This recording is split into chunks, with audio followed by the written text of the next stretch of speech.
uma alegria para mim, outra vez, voltar à TV evangelizar, querido irmão, querida irmã, e desde aqui, desde a evangelizar, ir até a sua casa, ou algum outro ambiente seu, chegar, propor, falar da palavra, e com a palavra, eu e você, juntos, orar. Para a leitura orante deste dia, deste domingo, 28 de maio, dia de Pentecostes, aliás, o texto é o do Evangelho de João. João, capítulo 20, versículos 19 a 23. É o domingo de Pentecostes, é a solenidade de Pentecostes. Começo com a leitura da palavra, o comentário que segue, para depois juntos orarmos. Vamos lá. À tarde desse mesmo dia, o primeiro da semana, estando fechadas as portas, onde se achavam os discípulos, por medo dos judeus, Jesus veio e, pondo-se no meio deles, lhes disse: a paz esteja convosco. Tendo dito isto, mostrou-lhes as mãos e o lado. Os discípulos então ficaram cheios de alegria por verem o Senhor.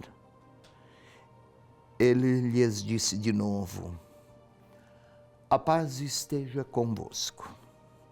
Como o Pai me enviou, também eu vos envio. Dizendo isso, soprou sobre eles e lhes disse: recebei o Espírito Santo. Aqueles a quem perdoardes os pecados, ser-lhes-ão perdoados. Aqueles aos quais retiverdes, ser-lhes-ão retidos. São estes os versículos do capítulo 19, próprios da palavra do Evangelho para a solenidade de Pentecostes. Pentecostes era assim chamada festa, é uma festa do calendário judaico, chamada também a festa das semanas. Era um período, era uma festa de ação de graças, associada à colheita, associada ao dom da vida. Cada vez que se celebrava esta festa, era porque a terra havia produzido. E a festa era religiosa, não parecida com as nossas festas ligadas a grandes consumos, não. E os cristãos, assim como com a Páscoa, tomaram da experiência do calendário religioso judaico, serviram-se do calendário judaico para aí inserir as celebrações e as solenidades cristãs. Vamos lá. À tarde do mesmo dia, o primeiro da semana. Primeiro da semana. Uma nova semana, né? Faz lembrar a criação primeira, que foi em uma semana. E o primeiro dia, à tarde desse mesmo dia, Jesus se apresentara pela manhã para Maria Madalena. Ou Maria Madalena havia percebido sua presença como vivo. Mesmo isso pela manhã, à tarde, aos discípulos. Estando fechadas as portas onde se achavam os discípulos por medo dos judeus. É interessante que não fala dos 10 apóstolos. Tomé não estava com eles. E Judas abandonara o grupo. O evangelista não pretende falar daquele conjunto de 10 protagonistas, mas de qualquer discípulo. Ele escreveu o Evangelho lá pelos anos 95. Muito tempo, pois, já se passara a partir da ressurreição do Senhor. E a paz esteja convosco. E, tendo dito isso, mostrou as mãos e o lado. Por que eu estou a falar dessas questões se o nosso tema é o Pentecostes e o dom do Espírito Santo? Porque não foi uma experiência circunscrita a um momento único, mas ligada a um processo de seguimento e de comunhão. Os discípulos tinham medo. Não era propriamente o medo das ameaças dos judeus, não. Medo dos judeus. Judeu, quase sempre no Evangelho de João, não é referência a uma etnia ou a um grupo de pessoas. É aquele grupo que encontrou dificuldades e mais resistiu à mensagem de Jesus. Os discípulos de hoje também podem passar pelas mesmas experiências, sentir-se inibidos, intimidados, às vezes envergonhados, quando falta a experiência de encontro com o Senhor, o medo se impõe, sim. O Senhor se pôs em meio a eles, tendo dito isso, mostrou-lhes as mãos e o lado. Se recorda? As mãos foram pregadas. Esse texto é o do dia da ressurreição. No dia anterior ele estava crucificado. O lado aberto pela lança. Mas a mão não é apenas para mostrar as feridas dos pregos lá na cruz. A mão é o símbolo das ações. Tudo o que aquelas mãos fizeram, agora tem traços de vida. Se é para reconhecer uma pessoa, não vai mostrar as mãos e o lado, vai mostrar o rosto. Há uma intenção teológica aqui. Tudo o que Jesus fizera, tocara, as ações que ele desdobrara em forma de linguagem que retratavam a bondade do Pai, tudo aquilo está vivo. E para chegar à vida, então, o sinal dos pregos, ninguém chega à vida se não for pelo caminho que comporta também realidades da cruz. Não pelo gosto do sofrimento, longe disso, nada disso, aliás, mas para que até naquelas experiências difíceis e humilhantes, até naquelas, se possa mostrar, o discípulo de Jesus possa mostrar como o seu Senhor, que é capaz de agir com bondade. Aí está o extraordinário. Se é para ser igual a todos, não é preciso ser cristão. E aí, recebei o Espírito Santo, soprou sobre eles. Olhe, o verbo usado, recebei o Espírito Santo, e soprou sobre eles, apenas 2 vezes no Antigo Testamento. Uma primeira vez, lá na criação, quando Deus soprou sobre aquele primeiro homem, o homem primordial, ainda um boneco de barro na tradição do Antigo Testamento, lá do Gênesis, servindo-se de narrativas mitológicas dos povos orientais, Deus soprou um hálito de vida.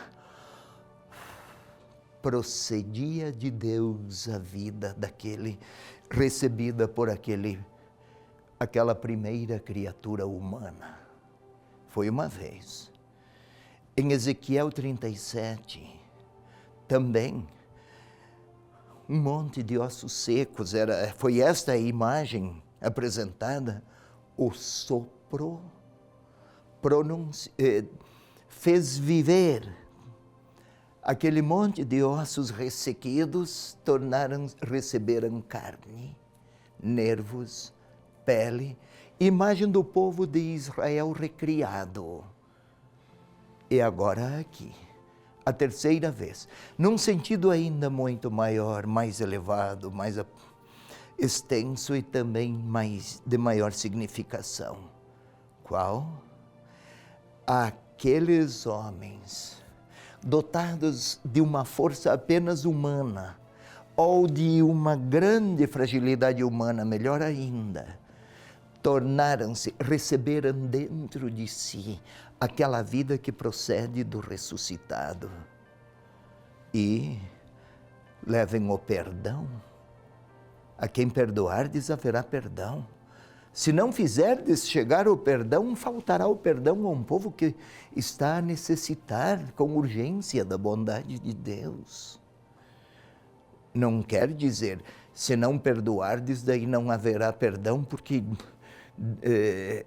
isto seria restrito apenas àqueles 10 que perdoariam, ou seus sucessores. Não é isso que o evangelista pretende. Ele pretende dizer: discípulos, repletos do Espírito Santo, façam com que o perdão de Deus chegue a todos.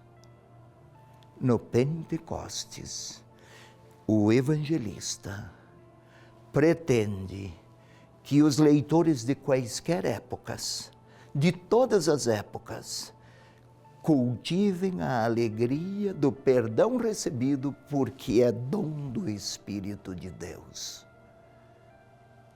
E Deus quer perdoar sempre. Receber o Espírito Santo é aceitar uma nova criação que procede do dom generoso do ressuscitado.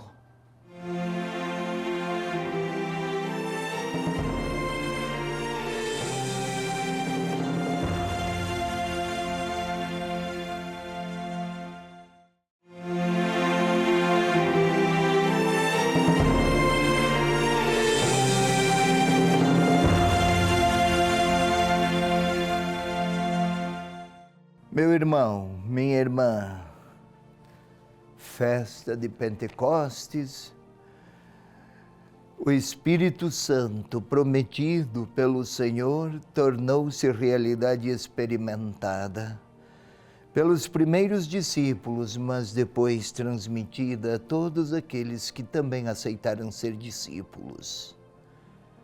É um momento decisivo na história do seguimento de Jesus Cristo.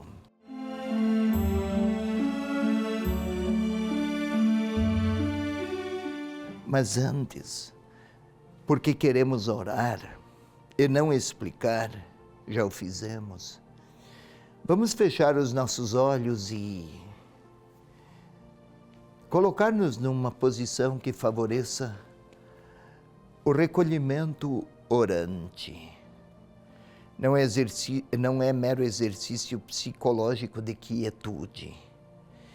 É predispor a nós mesmos, a nossa interioridade, livrá-la de distrações, de fantasias, de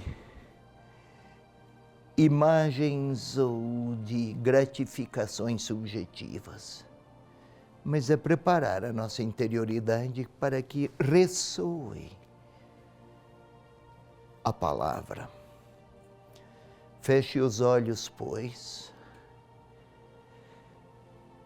Respiremos, você aí, eu aqui, lentamente e com profundidade, como se quiséssemos até mesmo as pulsações, quiséssemos torná-las mais serenas, mais aquietadas, mais cadenciadas, para que quaisquer formas de agitação cedam lugar à interiorização consciente do que vamos fazer.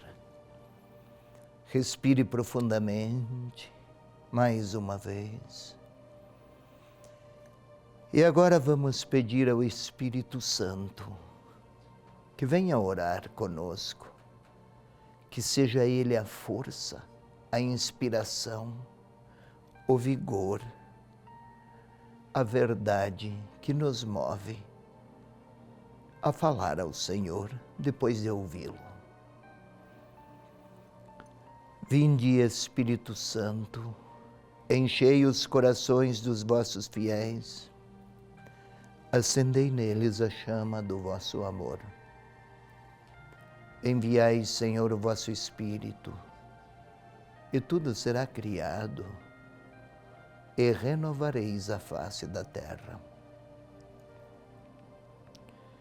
Glória ao Pai, ao Filho e ao Espírito Santo, como era no princípio, agora e sempre.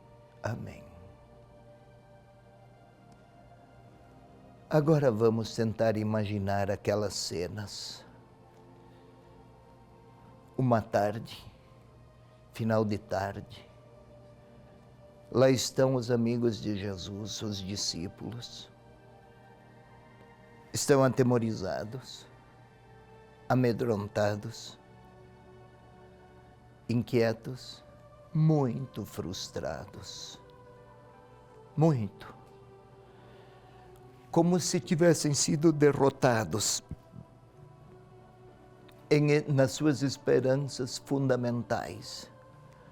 Como se tivessem perdido uma grande verdade. Como se estivessem expostos às mais vergonhosas e cortantes humilhações. Estão abatidos. Mas o Senhor se apresenta no meio deles. É presença. As mãos feridas, mas com um histórico de muitas ações, retratos de amor de Jesus, o lado aberto, mas vivo. O mal não pode vencê-lo. O medo que os amedronta não pode atemorizá-los, eles percebem. Alegram-se, entreolham-se, falam em alta voz, gestos rápidos, estão profundamente felizes porque tantas frustrações cederam lugar à presença do Cristo Salvador ressuscitado.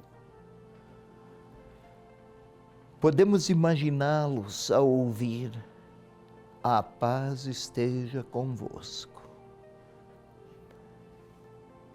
E agora o Senhor passa um por um deles, como se estivessem em um círculo, a soprar. Na cultura da época, o sopro era portador da vida de quem soprava.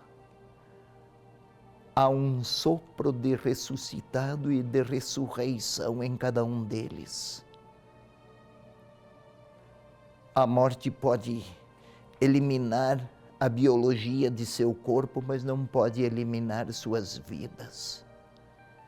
A morte foi vencida. Tente imaginar o Senhor a passar por cada um deles, olhos nos olhos e aquele sopro, sem palavras, com sorrisos, quem sabe um abraço. É possível. Um por um. E vamos agora a um novo passo. Se os discípulos, seus nomes não foram mencionados, então podemos pôr o nosso lá. Eu e meus medos. Medos, vergonhas. Não era um medo por ameaças dos judeus, eles não os ameaçaram. Era vergonha, intimidação, falta de coragem. imaginavam um tipo de triunfo, mas a salvação teve outro sentido. Desapontados porque nunca tinham compreendido bem, decepcionados com o Senhor talvez, quem sabe consigo mesmos.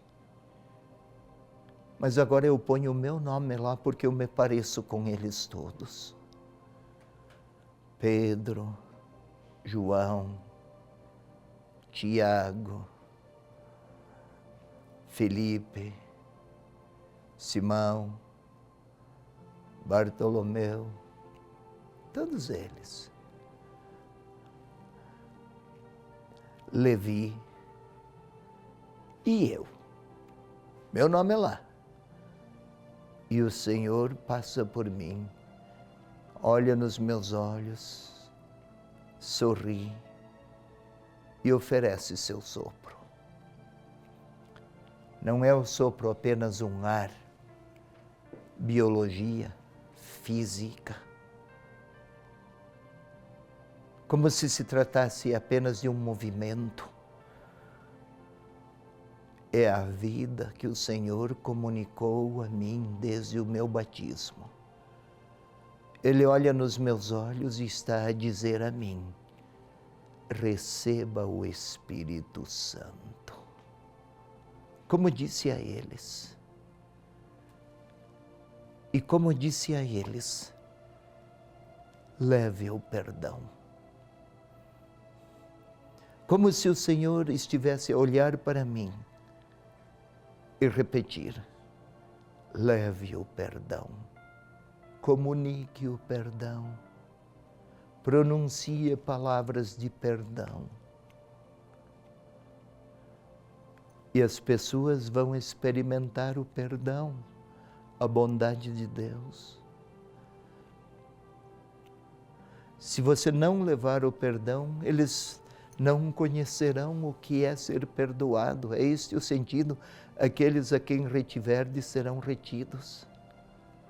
Então, o Senhor olha para mim e está a repetir, oferecendo o seu sopro, seu Espírito, e dizendo: recebe o Espírito Santo, leve o perdão. Quem sabe ele pergunta: conhece situações nas quais falta perdão, falta bondade, falta misericórdia? Talvez ele me pergunte.